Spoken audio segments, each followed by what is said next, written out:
A historic building in Tennessee's oldest town now for sale, and there are some potential buyers. Nothing set in stone, though. It's called Lampson Hall. It's in downtown Jonesborough.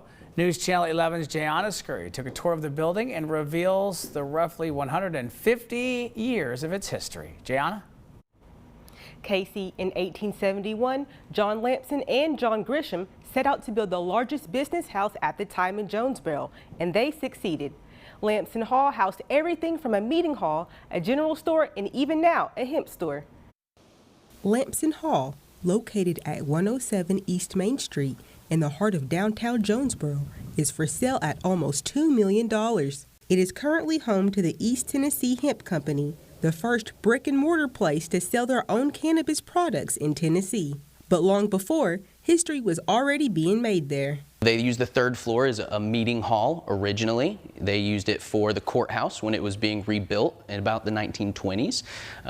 They've used it for music, plays. They had a stage, chairs, the whole 9 yards. The second floor has been used for many law offices, with it being across the street from the courthouse. That's always been prime, space for something like that. The second floor once also housed the doctor's office of William Sevier, the great-nephew of John Sevier, the first governor of Tennessee.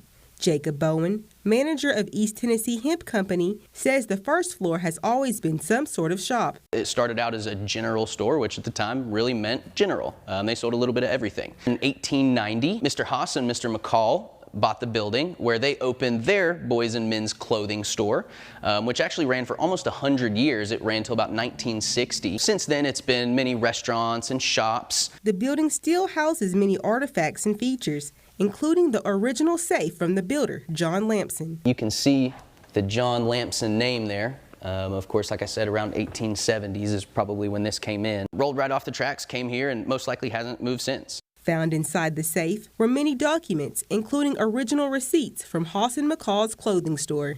In the basement, J.W. Haas's signature from 1881. He signed the building. That's one of my favorite things written in the brick. On the second floor, a gunman's post designed to guard the courthouse across the street. Bowen says it's bittersweet moving out of the building. You're part of a legacy with this, 1871 till now. We luckily got to make a little bit of history in the building ourselves, and that's one of the most beautiful things I think about being in Jonesborough in this building. Whatever ends up here, I think will be for the better of Jonesborough.